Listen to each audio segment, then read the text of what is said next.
निर्भया कांड की कहानी आप सभी को भली भांति पता होगी। शायद ही कोई एक शख्स होगा इंडिया का जो कि दिल्ली में हुए निर्भया कांड को जानता नहीं होगा। लेकिन आज मैं एक ऐसी ही निर्भया की बात करने वाली हूँ जिसके साथ जो घटना घटी थी ये बेंगलुरु में घटी थी। दिन था 13 दिसंबर 2005 का। दिल्ली में घटी निर्भया कांड 16 दिसंबर की हुई थी और ये जो निर्भया है इसके साथ जो घटना घटी थी ये 13 दिसंबर में ही घटी थी। होता ये है कि 1977 में एक लड़की का जन्म होता है। इस लड़की का मैं नाम तो नहीं बता सकती क्योंकि ये एक रेप विक्टिम भी है। इस वजह से 1977 में जब इस बच्चे का जन्म होता है तब उसके घर में उसके माँ बाप उसकी बहुत अच्छे से परवरिश कर रहे थे। लेकिन इसके जन्म के कुछ समय बाद ही इसके पिताजी गैस स्टोव पे कुछ बना रहे थे जिसकी वजह से अचानक गैस स्टोव फटने की वजह से उनकी मृत्यु हो जाती है। जैसे ही पिता चल बसते हैं पिता का साया एक बेटी के ऊपर से उड़ जाता है। बच्ची के लिए एक माँ ही बचती है जो इसका पूरा ख्याल रखती है। वो माँ जॉब भी करती है, वो माँ बच्ची को भी देखती है, घर भी देखती है, फाइनेंशियली भी वो काफ़ी स्ट्रॉन्ग होती है और वो मेंटली भी स्ट्रॉन्ग होती है। अपनी बच्ची की बहुत ही अच्छे से परवरिश करती है, उसकी पढ़ाई लिखाई भी बहुत अच्छे से कराती है, वो एक बहुत ही अच्छे कॉलेज में भी जाती है और बहुत ही अच्छी शिक्षा प्राप्त करती है। जब वो थोड़ी बड़ी हो जाती है, जैसे ही वो 18-19 साल की हुई थी वैसे ही उसने एक जॉब ज्वाइन किया था। बेंगलुरु में आईटी कंपनी बहुत सारी हैं। इस वजह से कई सारे शहरों से बेंगलुरु केवल लोग आईटी फील्ड में काम करने आते हैं। लेकिन ये बच्ची सबसे पहली जॉब जो आईटी फील्ड में ही एक मल्टीनेशनल कंपनी में ज्वाइन करती है, एक बीपीओ में, और जिसमें ये एग्जीक्यूटिव के तौर पे ज्वाइन करती है। इसकी जो कंपनी थी वो इंटरनेशनल कंपनी थी जिसकी वजह से इसकी जो शिफ्ट थी वो चेंज होती रहती थी। ये बच्ची हमेशा ही अपने माँ को फ़ोन करके बताया करती थी कि माँ मैं जॉब पे आ चुकी हूँ, माँ मैं घर जा रही हूँ।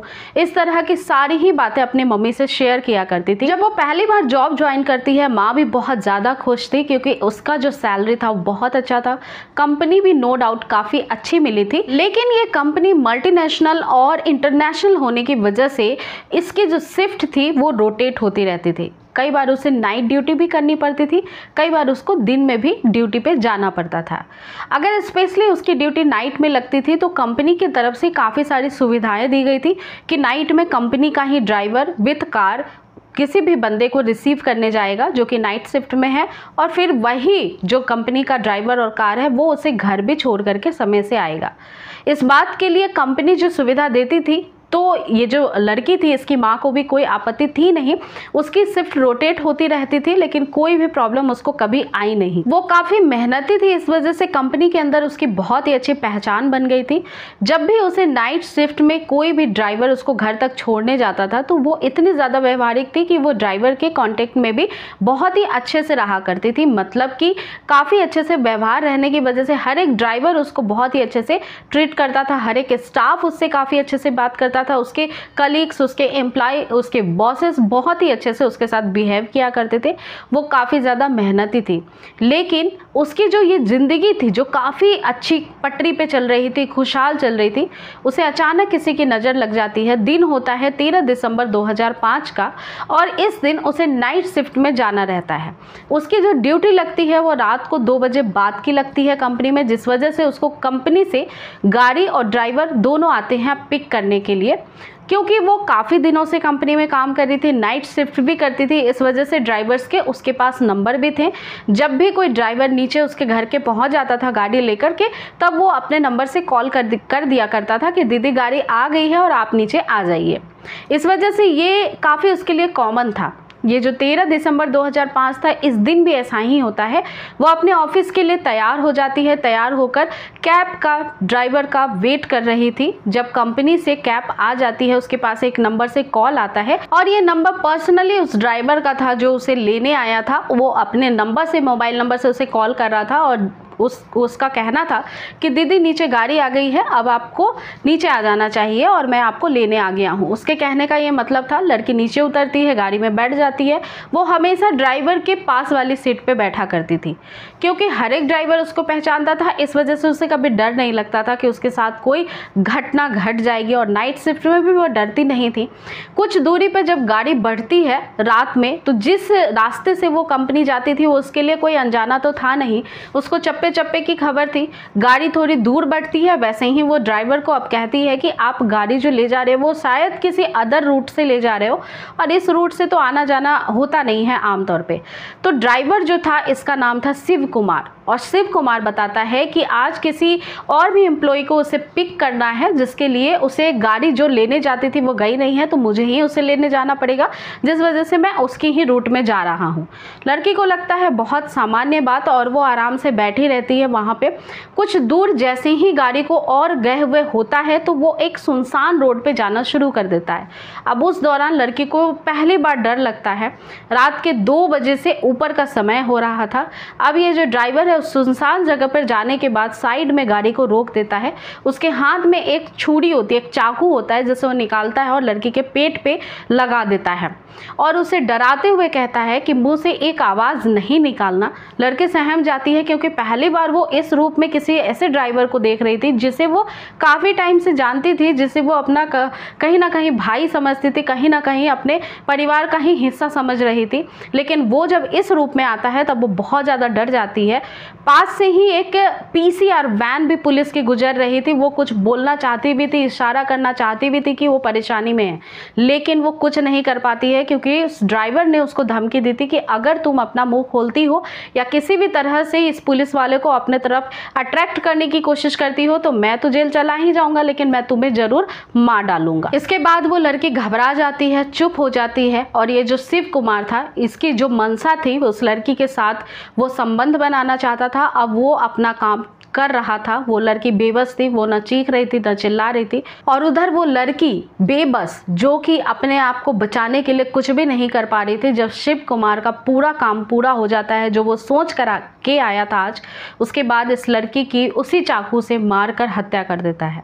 हत्या करने के बाद उसके बॉडी को ले जा करके थोड़ी दूरी पे ही एक नाला था जहाँ पे फेंक देता है, और चुपचाप से फिर कंपनी चला जाता है। कंपनी जाने के बाद वो कंपनी में आराम से रात भर रहता है और सुबह अपनी ड्यूटी पूरी करके घर चला जाता है। इधर उसकी माँ, जो कि हमेशा उसके कॉल का वेट किया करती थी अपनी बेटी के, जब वो कंपनी पहुंच जाती थी, कंपनी से निकलती थी, अपनी सारी बातें शेयर करती थी, तो उसका एक रूटीन था कि वो अपनी मम्मी को कॉल करती ही थी। इस समय जब उसकी मम्मी के पास कॉल नहीं आता है तब मम्मी को पहली बार लगता है कि शायद कुछ ना कुछ प्रॉब्लम उसकी बेटी के साथ हुई है। पहले तो उसको कॉमन लगता है कि हो सकता है बिजी होगी, लेकिन सुबह तक वेट करने के बाद भी जब कॉल नहीं आता है तब पहली बार उसकी माँ उसके ऑफिस में कॉल लगाती है।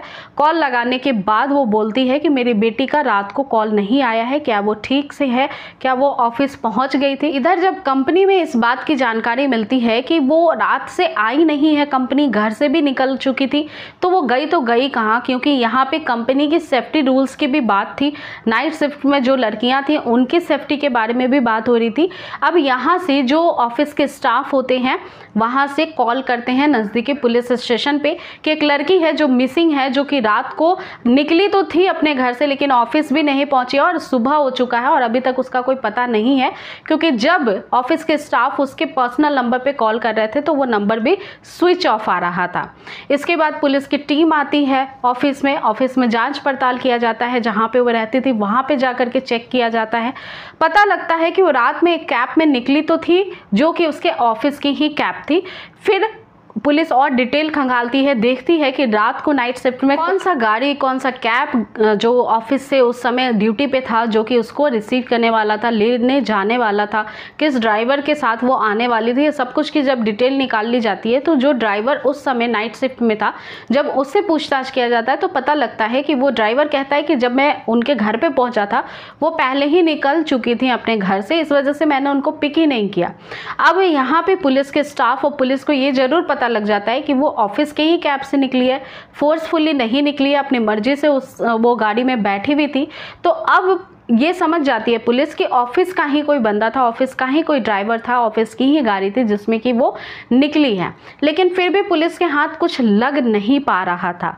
अब पुलिस थोड़ा और डिटेल खंगालती है, सारे ड्राइवर्स के नंबर्स निकाले जाते हैं, सारे ड्राइवर की जो ड्यूटी की शीट होती है वो सब कुछ निकाला जाता है। तो इसमें से एक शिव कुमार नाम का जो ड्राइवर था, वो जिस दिन से लड़की मिसिंग थी कि पुलिस की छानबीन करते करते 3 दिन बीत गए थे और पता लगता है कि जो शिव कुमार था, जिस दिन से वो लड़की लापता हुई थी उसी दिन से वो नहीं आ रहा है, छुट्टी पे है। अब इधर पुलिस की 2 टीम गठित की जाती है। एक टीम उसके गांव, उसके परिवार, रिश्तेदारों के पास पहुंचती है, पता करने की कोशिश करती है शिव कुमार है कहाँ, और दूसरी टीम उसकी जो टेम्परेरी निवास स्थान थी बेंगलुरु में, वहां पहुंचती है। वहां जाने के बाद जब गेट को खोला जाता है तो वो अंदर ही बैठा हुआ मिल जाता है।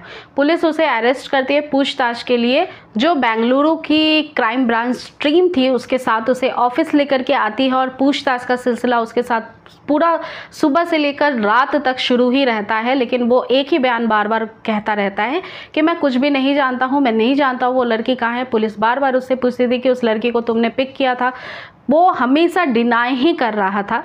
लेकिन फिर जब पुलिस कॉल डिटेल इस शिव कुमार की निकलवाती है सीडीआर के थ्रू, तब पता लगता है कि इसने रात को 2 बजे के करीब उस लड़की को कॉल किया था।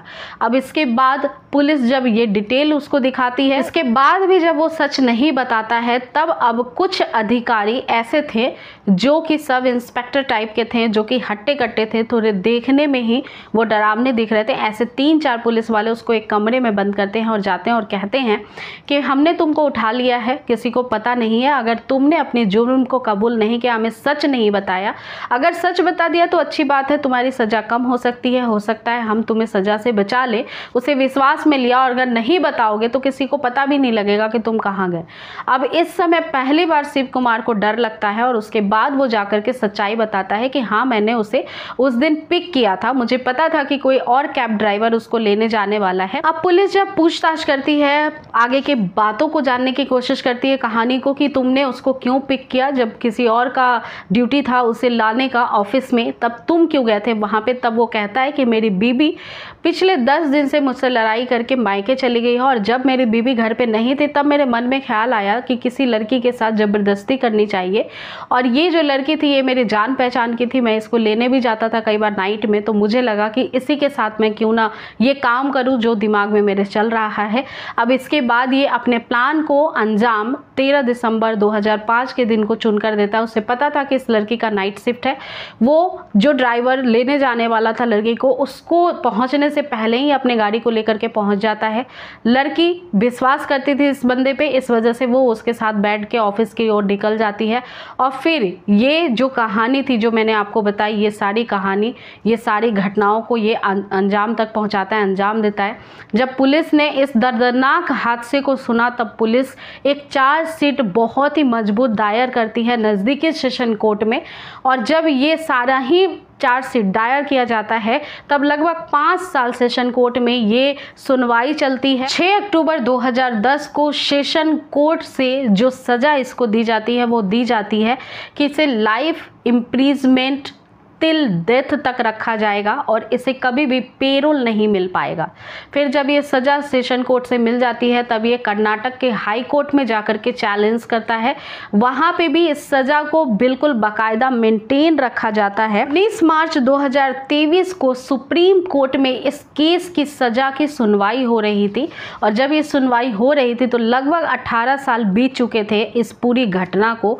सेशन कोर्ट से हाई कोर्ट, हाई कोर्ट से अब ये मामला सुप्रीम कोर्ट में था। सुप्रीम कोर्ट के जजों ने एक फैसला लिया कि ये जो आरोपी है, इसका पहला आरोप होने की वजह से इसकी सज़ा को थोड़ी सी कम कर देनी चाहिए और इसे जो है 30 साल के लिए जेल होनी चाहिए।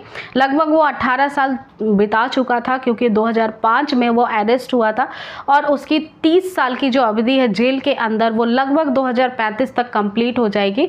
मान लीजिए कि उसने जब ये जुर्म किया था वो 30 साल का था और 30 साल उसे और जेल में बिताने के बाद 2035 में वो 60 साल के आसपास का होगा, उस समय उसकी रिहाई हो जाएगी। शायद ये सजा उसके लिए काफ़ी कम है। आपकी क्या राय है इस पे ज़रूर मुझे बताइएगा, मैसेज के थ्रू, कमेंट के थ्रू। तो आज की जो कहानी थी वो यहीं तक थी। इस कहानी का उद्देश्य मेरा बिल्कुल भी आप सभी की भावनाओं को ठेस पहुंचाना नहीं था। मिलती हूँ फिर अगली कहानी के साथ। तब तक आप अपने आप का रखिए पूरा ध्यान, स्वस्थ, सुरक्षित और खुशहाल रहें। धन्यवाद।